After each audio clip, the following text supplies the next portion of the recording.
Hello दोस्तों, I am Vijay Kumar and student of Shri Krishna medical college. दोस्तों, principle of inheritance के इस सुपर डुपर लेक्चर में आप सभी का स्वागत है। इससे पहले मैं एक लेक्चर के माध्यम से इससे पहले जो भी टॉपिक था लॉ ऑफ इंडिपेंडेंट असॉर्टमेंट अर्थात डायहाइब्रिड क्रॉस तक काफ़ी डिटेल से मैं बता चुका था और आज के क्लास में आगे कंटिन्यू करूँगा।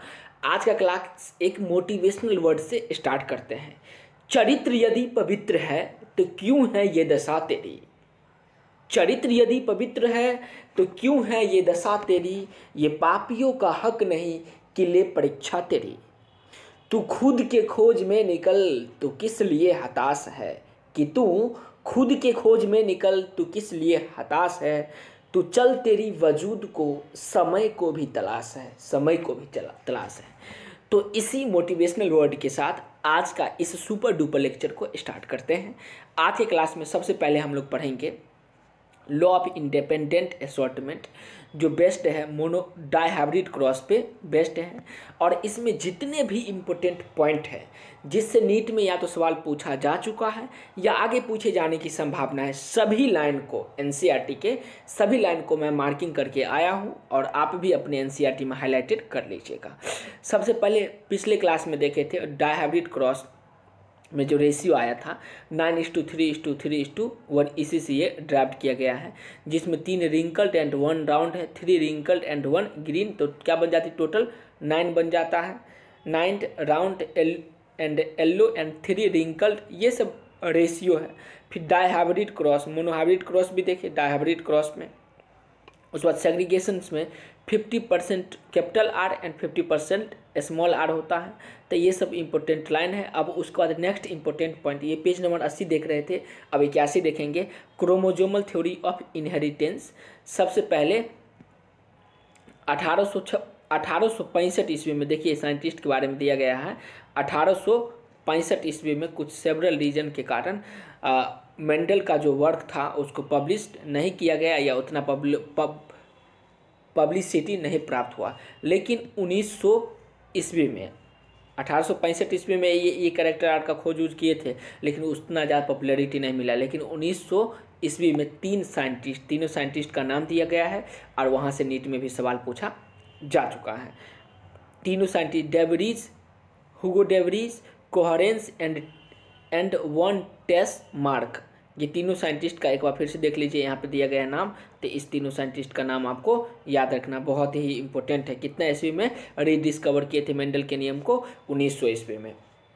तो सवाल पूछा जाएगा कि मेंडल के नियम को रीडिस्कवर करने वाले साइंटिस्ट का नाम कौन है? क्या बताइएगा? De Vries, Correns and von Tschermak है। ठीक है, कितना ईस्वी में? तो 1900 ईस्वी में। जीन को क्या कहा गया था? फैक्टर कहा था। 3 महत्वपूर्ण नियम क्या था, रीजन था जिसकी वजह से उसके नियम को उतना ज़्यादा पब्लिसिटी नहीं मिला। पहला रीजन, यहाँ तीनों रीजन यहाँ पे दिया गया है एनसीईआरटी से निकाल करके। Less communications and not published, less communication था। दूसरा, factor was not accepted, factor को एक्सेप्ट नहीं किया गया। फैक्टर को ही उन्होंने क्या बताया? जीन कहा, जो एक्सेप्ट नहीं किया गया। तीसरा था use of maths of disproved, mathematics का ये इन्होंने यूज किया था प्रूव करने के लिए, इसलिए उनके नियम को उतना ज़्यादा मान्यता नहीं दिया गया था। ये सब पॉइंट है, इस पॉइंट को आपको याद रखना है। क्रोमोजोम क्या होता था? कलर्ड बॉडी होता है विजुअल्ड बाय स्टेंट।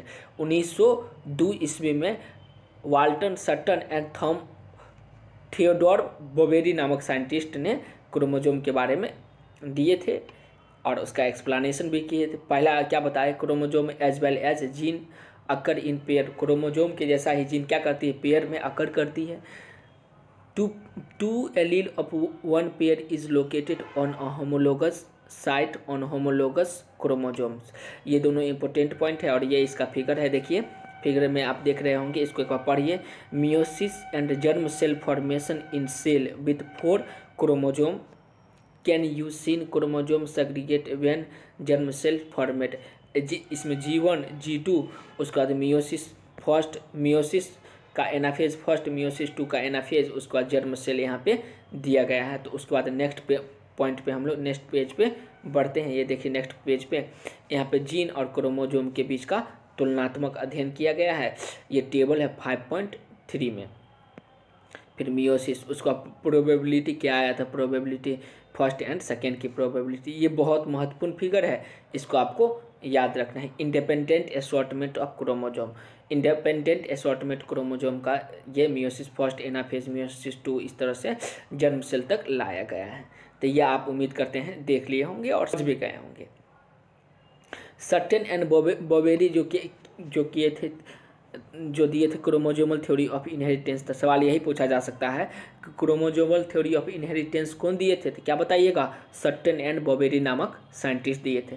एक्सपेरिमेंटल वेरिफिकेशन कौन किए थे, थॉमस हंट मॉर्गन। किस पे वो एक्सपेरिमेंट किए थे, तो बोलेंगे ड्रोसोफिला मेलानोगास्टर, जिसमें मेल ए है मेल और बी क्या है फीमेल। देखिए मेल छोटा दुबला पतला और फीमेल मोटी तगड़ी और सुंदर क्यूट प्यारी सी है। ऐसे क्लासरूम में भी होता है, लड़कियाँ काफ़ी क्यूट होती है, लड़का दुबला पतला होता है। उसका ड्रोसोफिला मेलानोगास्टर पे इन्होंने क्या किया, रिसर्च एक्सपेरिमेंट ये किए थे। उसका बाद नेक्स्ट टॉपिक है लिंकेज एंड रिकम्बाइनेंट। लिंकेज और रिकम्बाइनेंट में भी क्या किए थे, एक्सपेरिमेंट हुआ था। और इस एक्सपेरिमेंट देखिए मॉर्गन साहब येलो बॉडीज लिए थे, yellow body and white female, brown body red male. ये मतलब मेल और फीमेल लिए थे। कैसा था, फीमेल की कैसी थी, तो येलो बॉडी था, वाइट आई था फीमेल का, और मेल का कैसा था, ब्राउन बॉडी था और रेड आई था मेल का। उसका मॉर्गन एंड हिज ग्रुप्स, मतलब उसके कॉलेजियस या उसके साथी लोग, इन्होंने एक्सपेरिमेंट किया, एक्सबॉडी लिंकेंड रिकम्बाइनेंट उन्होंने दिया। और उससे रिलेटेड जो इम्पोर्टेंट पॉइंट है, सभी इम्पोर्टेंट पॉइंट यहाँ पे मार्किंग किया गया है, तो आप भी अपनी एनसीईआरटी में मार्किंग कर लीजिएगा। वीडियो के शुरू में ही मैं बता चुका हूँ कि इसमें कोई डिटेल से मैं नहीं बताऊँगा, बस इम्पोर्टेंट जो लाइन है वो बताऊँगा। तो ये देखिए ये पेरेंटल है, उसके बाद F1 जनरेशन के लिए है, फिर उसके बाद ये F2 जनरेशन के लिए है, और यहाँ से नीट में सवाल पूछा जाता है तो आपको याद रखना है। देखिए पेरेंटल, पहला पेरेंटल, ये पेरेंटल है। उसके बाद ये देखिए F1 जनरेशन के लिए, F1 जनरेशन गैमिट। उसके बाद नीचे देखिए F2 जनरेशन के लिए है, और ये कौन है, मॉर्गन और उसके जो सहयोगी थे उन्होंने ये एक्सपेरिमेंट किए थे। तो इसको आपको याद रखना है। उसके बाद नेक्स्ट पेज पे आते हैं। नेक्स्ट पेज देखिए polygenic inheritance, kernel colour in wheat and corolla length of tobacco. इसमें क्वांटिटेटिव इनहेरिटेंस है। क्या है, क्वांटिटेटिव इनहेरिटेंस है, पॉलीजेनिक इनहेरिटेंस। ये क्या बताता है, इसका इम्पोर्टेंट स्टेटमेंट जो है, उस स्टेटमेंट को बस आपको याद रखना है। देखिए सच ट्रेट आर जनरली कंट्रोलेड 3 और मोर जीन, 3 और 3 से अधिक जीन को यह क्या करती है, कंट्रोल करती है। दस कॉल्ड पॉलीजेनिक ट्रेक, जिसको क्या कहा जाता है, polygenic trait based on involvement of multiple gene. ये मल्टीपल जीन में जिसका एग्जांपल ह्यूमन्स स्किन कलर होता है, ये सब ह्यूमन स्किन कलर। उसके बाद लाइट और डार्क जो होता है, लाइट स्किन का लाइट और डार्क कलर होता है, किस तरह से होती है वही यहाँ पे दिया गया है, तो इस बात को आपको याद रखना है। उसके बाद आ जाते हैं प्लियोट्रॉपीज में। सिकल सेल एनीमिया इसका एग्जांपल है, शेप एंड साइज इसमें वेरी करता है। प्लियोट्रॉपी देखिए where a single gene can exhibit multiple phenotypic expression. जब सिंगल जीन का मल्टीपल फिनोटाइपिक एक्सप्रेशन होगा तो उसको हम लोग क्या कहेंगे, प्लियोट्रॉपिक जीन कहेंगे, जिसका एग्जांपल है फिनाइलकीटोन यूरिया होगा। फिनाइलएलानिन हाइड्रोजिलेज जो होता है, phenylalanine hydrolase single gene mutate करती है। फिर उसका mental reduction in hair and skin pigmentation इसका एग्जाम्पल हुआ, तो ये सब आपको याद रखना है। उसके बाद सेक्स डिटर्मिनेशंस और उससे related important point. Sex determination से अक्सर प्रत्येक साल सवाल पूछा जाता है नीट पॉइंट ऑफ व्यू से। ये टॉपिक गेम चेंजर साबित होगा, इसलिए इसको आपको भी बढ़िया से देखना, इस टॉपिक को भी। हैंकिंग साहब 1891 ईस्वी में सबसे पहले एक्स बॉडी उन्होंने बताया, और इम्पोर्टेंट जो लाइन है सभी लाइन को यहाँ पे मार्किंग किया गया है। उसके बाद फिर हम लोग नेक्स्ट पेज पर बढ़ेंगे।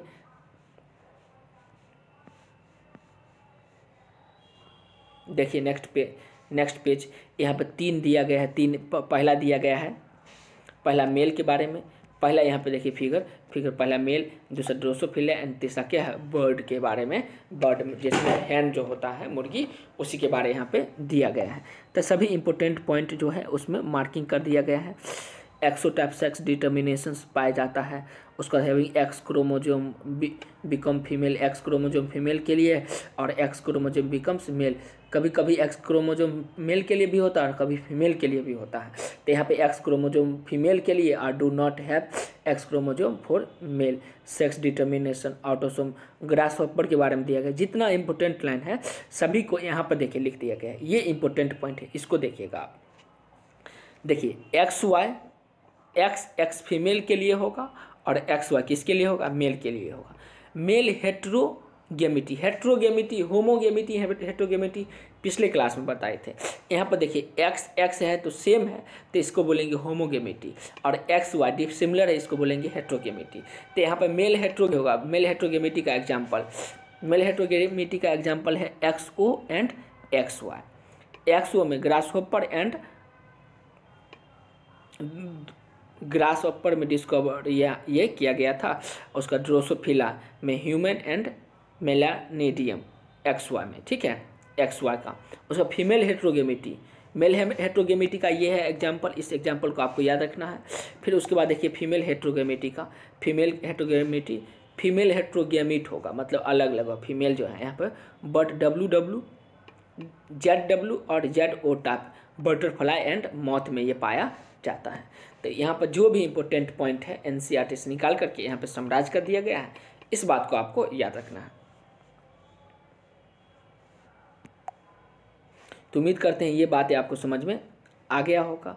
बाकी नेक्स्ट पॉइंट जो है यहाँ पे देखिए नेक्स्ट पॉइंट ZW इन बर्ड में ZW फीमेल और ZZ क्या होगा, मेल में होगा। फीमेल हेट्रोगेमिटी, फीमेल क्या है, हेट्रोगेमिटी है, मतलब इसमें अलग अलग प्रकार के क्रोमोजोम, एक Z टाइप का दूसरा W टाइप के क्रोमोजोम पाए गए। तो फीमेल हेट्रोगेमिटी क्या ये एग्जाम्पल होगा।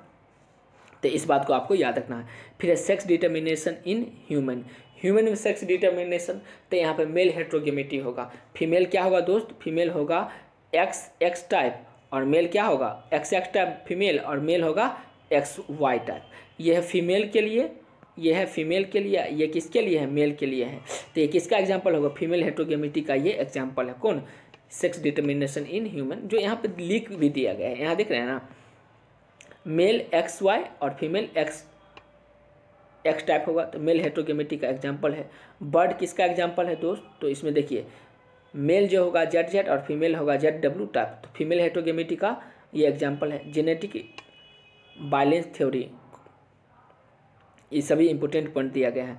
उसका sex determination in honey bee में सेक्स डिटर्मिनेशन दिया गया है। इंपॉर्टेंट लाइन है।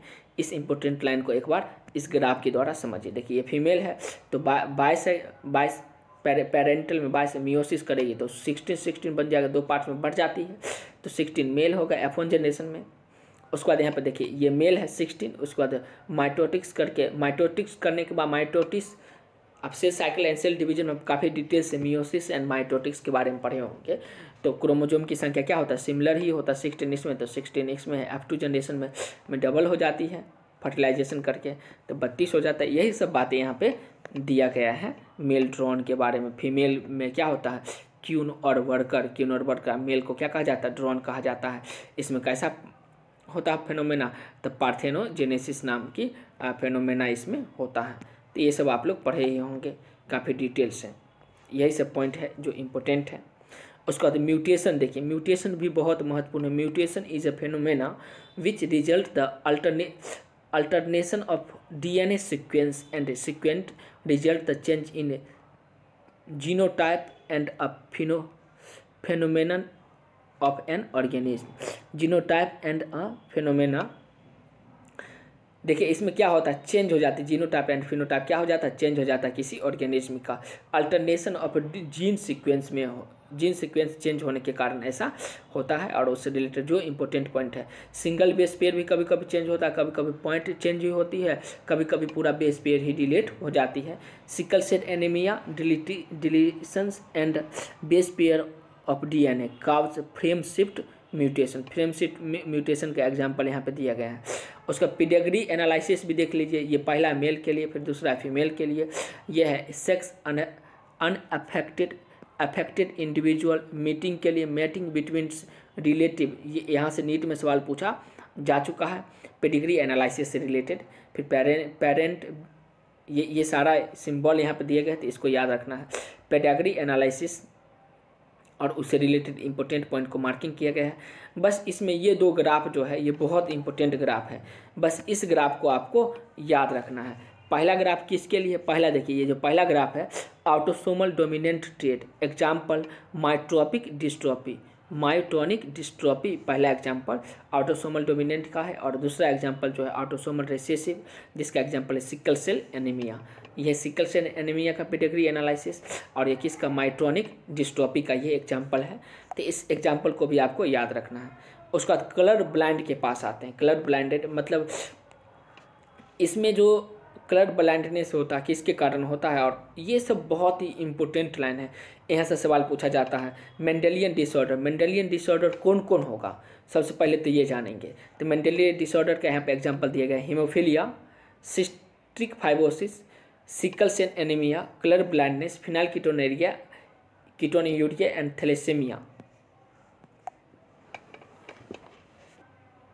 ये सब मेंडेलियन डिसऑर्डर का एग्जाम्पल है। तो ये सब एग्जाम्पल आपको याद रखना है, क्योंकि यहाँ से नीट में सवाल पूछा जाता है, धड़ल्ले से सवाल पूछा जाएगा कि मेंडेलियन डिसऑर्डर के एग्जाम्पल, तो बोलिएगा haemophilia, cystic fibrosis, sickle cell anaemia, colour blindness, phenylketonuria and thalassaemia. तो चलिए पहला हम लोग देखते हैं।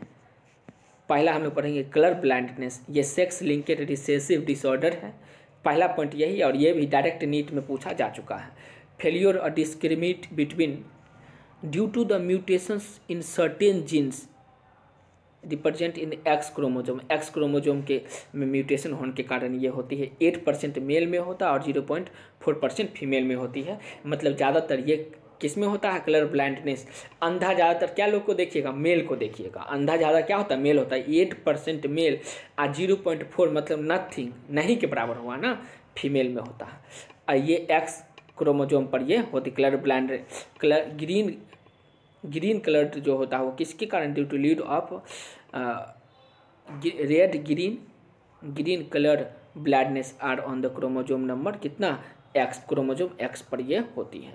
उसका फिर हम लोग आगे बढ़ेंगे। देखिए नेक्स्ट पेज में ये पढ़ रहे थे हम लोग किसके बारे में? कलर ब्लाइंड के बारे में। कलर ब्लाइंडनेस से रिलेटेड देख लिया। अब हीमोफीलिया देखिए, तो हीमोफीलिया भी बहुत महत्वपूर्ण है। ये सब दोस्त बहुत ज़्यादा महत्वपूर्ण। Haemophilia sex linked recessive disorder है। क्या कैसा डिसऑर्डर? सेक्स लिंक्ड रिसेसिव डिसऑर्डर है haemophilia. Single protein that cascade the protein involve in clotting of blood is affected, blood clotting को ये अफेक्ट करती है। हेट्रोजाइगस फीमेल कैरियर होती है इसमें, और possibility of female becomes the haemophilic in extinct rare. ये भी क्या होता है? फीमेल में रेयर घटना होती है, मतलब फीमेल में बहुत कम है जो क्या होगा इसमें? हीमोफीलिया नाम का बीमारी होगा। तो ये भी देख लिए। उसके बाद सिकल सेल एनीमिया बहुत इंपॉर्टेंट है, ऑटोसोमल लिंक्ड रिसेसिव ट्रेट है। इसमें क्या होता है? पेयर होता है HbA and HbS। HbA and HbS यहाँ पे देखिए, मेनली रूप से HbA एंड HbS यहाँ पे देखिए, ये है नॉर्मल शेप एंड साइड, ये जो है क्या है? तो ये है नॉर्मल शेप एंड साइड, ये है सिकल सेल, ठीक है, जिसमें नॉर्मल में HB जीन में ग्लूटामिक एसिड, ये सब mRNA है। उसके बाद ये देखिए HbA पेप्टाइड में ये 6 पोजीशन पे ग्लूटामिक एसिड जो होता है उसकी जगह पे क्या HbS पेप्टाइड में क्या हो जाता है? वैलिन आ जाता है। और इसी कारण इसके शेप एंड साइज में ये पहले क्या था? देखिए ये ग्लूटामिक एसिड जो होता है एसिडिक होता है, और यहाँ पे वैलिन क्या है? न्यूट्रल हो जाती है। तो एसिडिक से न्यूट्रल हो जाने के कारण इसके शेप में क्या हो जाती है? बाइकनकेव शेप का अभी है। नॉर्मल शेप तो हीमोग्लोबिन का बाइकनकेव होता है, लेकिन अब क्या आ गया? सिकल शेप टाइप का आ गया। तो यही सिकल सेल एनीमिया है, और इसके बारे में यहाँ पर दिया गया है। तो इस पॉइंट को आपको याद रखना है, नीट में यहाँ से सवाल पूछा जा चुका है। वही बात बता रहा था, बाइकनकेव शेप से इलोंगेटेड सिकल शेप ये हो जाती है। उसके बाद phenyl ketone urea. Inborn error in metabolism, inborn error in ये मेटाबॉलिज्म है। ऑटोसोमल रिसेसिव ये ट्रेट है। लैक एन एंजाइम, एक enzyme phenyl aniline into tyrosine. Phenyl aniline क्या किस में चेंज होता है, टायरोसिन में चेंज हो जाती है। And converted phenyl pyruvic acid, phenyl pyruvic acid में ये क्या हो जाता है, चेंज कर जाती है, कन्वर्ट हो जाती है। मेंटल रिटार्डेशंस होता है इसमें, मेंटल रिटार्डेशंस होती है। उसके बाद excrete through urine because of poor absorption of kidney और मेंटल रिटार्डेशन, ये सब कारण है फिनाइल कीटोन यूरिया का। उसके बाद हम लोग आएंगे थैलेसेमिया पे, ये भी बहुत ही महत्वपूर्ण है और यहाँ से भी नीट में अक्सर सवाल पूछा जाता है। तो थैलेसेमिया कैसा है दोस्त, बोलेंगे ऑटोसोमल लिंकेड रिसेसिव टर्ड, इसमें ये एक प्रकार रिसेसिव ब्लड डिजीज है, ब्लड में एक प्रकार का डिजीज होता है due to the either mutation और deletion which ultimately result reduce rate of synthesis of one of the globin chain. एक ग्लोबिन चेन के सिंथेसिस का जो रेट हो जाता है वो रिड्यूस हो जाती है, कम जाती हैं, जिसके कारण makeup of haemoglobins, formation of abnormal haemoglobins molecules result the anaemia which is characteristics of disease. जिसके कारण क्या होता है, हीमोग्लोबिन्स में क्या, हीमोग्लोबिन एबनॉर्मल हीमोग्लोबिन मॉलिक्यूल का फॉर्मेशन होने लगता है और इसको ये किसका कारण होता है, एनीमिया का कारण होता है। इसमें alpha thalassaemia alpha beta thalassaemia पूछा जाएगा। देखिए alpha thalassaemia produce alpha globin chain, alpha thalassaemia क्या प्रोड्यूस करेगी, अल्फा ग्लोबिन चेन। फिल्टेल will beta thalassaemia produce beta globin chain is affected. Thalassaemia is control by closely linked gene, दो closely linked gene से control होता है, HbA and HbA2, HbA2, HbA1, HbA2 chromosome number कितना पे होता है, ये 16 पे 16 पे होता है। More gene affected due to less alpha globin molecules produce, ज़्यादातर जीन अफेक्ट होते हैं किस कारण, क्योंकि लेस अल्फा ग्लोबिन मॉलिक्यूल का यहाँ पे प्रोडक्शन होता है। जो इम्पोर्टेंट पॉइंट है, सही पॉइंट को यहाँ पे दिया गया है। उसके बाद क्रोमोजोमल डिसऑर्डर, जिसमें एनिप्लॉइडी पॉलीप्लॉइडी आप लोग पढ़े होंगे। उसके बाद देखिए नेक्स्ट, ये जो आप फिगर देख रहे हैं बहुत ही महत्वपूर्ण फिगर है। Representative figure showing an individual infected with down syndrome and corresponding chromosome of the individual. देखिए डाउन सिंड्रोम का ये फिगर दिया गया है। डाउन सिंड्रोम में क्या हो जाता है, ये बच्चा है, इसका देखिए सभी कैरेक्टरिस्टिक्स यहाँ पे दिए गए, जैसे ब्रॉड फ्लैट फेस होता जाता है, बिग एंड रिंकल टंग हो जाती है, टंग बिग एंड रिंकल्ड हो जाता है, जेनाइटल हर्ट डिजीज होता है, जेनाइटल हर्ट डिजीज होगा, पाल्म क्रिएज होगा, many loop many finger tip हो जाएगा, बहुत ज़्यादा फिंगर टिप्स होगा, फिंगर टिप्स में लिप हो जाएगी, मतलब अलग अलग प्रकार के लूप्स हो जाता है, ठीक है। उसका फ्लैट बैक ऑफ हेड हो जाता है। तो ये सब इसका कैरेक्टरिस्टिक फीचर है, आपको याद रखना है। यहाँ पे क्रोमोजोम नंबर 21 पे ये घटना होती है। और यहाँ पे देखिए डाउन सिंड्रोम, ये क्या है, डाउन सिंड्रोम क्या होता है, एडिशनल क्रोमोजोम नंबर 21 पे ट्राइसोमी होता है, ट्राइसोमी ऑफ 21। लंदन सिंड्रोम 1866 ईस्वी में इसका सभी फीचर दिया गया है, ठीक है। उसके बाद क्लाइनफिल्टर सिंड्रोम क्या होता है, प्रेजेंस ऑफ एडिशनल कॉपी का प्रेजेंस हो जाता है और 47 कैरियोटॉप्स ऑफ 47 क्रोमोजोम पे होता है। ओवरऑल मस्कुलाइन डेवलपमेंट हो जाता है, गायनेकोमेस्टिया हो जाता है। सच इंडिविजुअल इज स्टेराइल, और ये इंडिविजुअल क्या हो जाता है, स्टेराइल हो जाता है, किस में, तो क्लाइनफिल्टर सिंड्रोम में। उसके बाद आइए Turner syndrome, absence of one of the X chromosome, जिसमें 45 विथ एक्सोटाइप्स एज स्टेराइल हो जाता है। Ovary are rudimentary beside, feature include lack of other secondary sexual character, इसमें other secondary sexual character lack दिखाई नहीं देता है।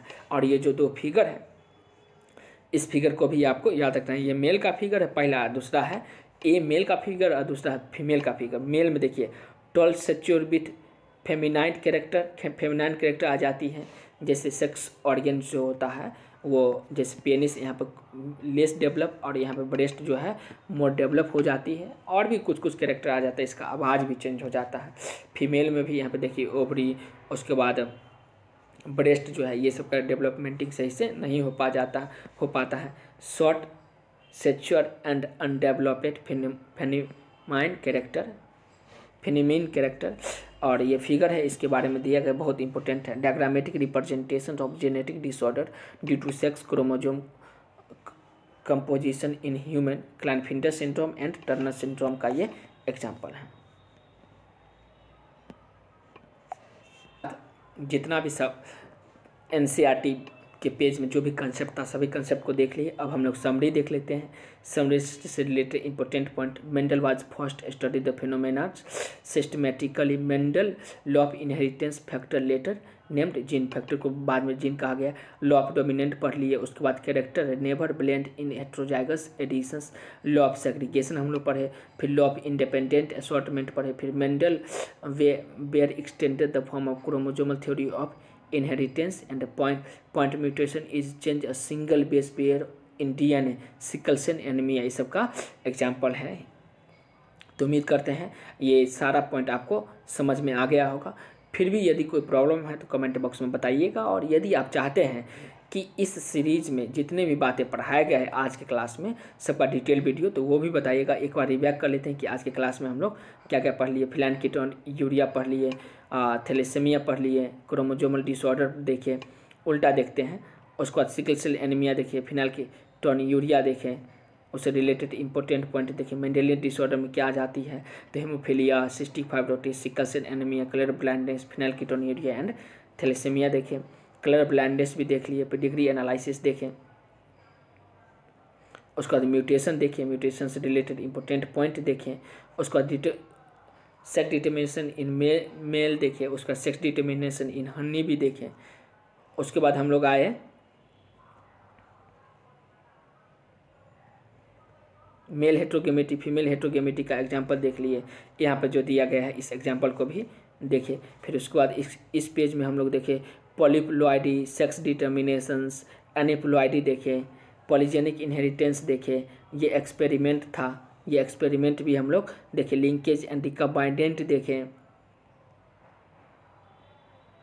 ये पॉइंट देखिए। क्रोमोसोमल थ्योरी ऑफ इनहेरिटेंस देखें, उसके बाद जीन एंड क्रोमोसोम में जो अंतर था उसको देख लिए। उसके बाद हम लोग देखें लॉ ऑफ इंडिपेंडेंट असॉर्टमेंट और उससे related important point, chromosomal theory of inheritance देख लिए। तो उम्मीद करते हैं ये वीडियो अच्छा लगा हो। अगर कोई प्रॉब्लम है तो कमेंट बॉक्स में बताइए। वीडियो अच्छा लगा तो लाइक कीजिए और चैनल को सब्सक्राइब कीजिए, और तब तक खुश रहिए और खुशियाँ फैलाते रहिए। फिर मिलते हैं नेक्स्ट वीडियो के माध्यम से। धन्यवाद दोस्तों।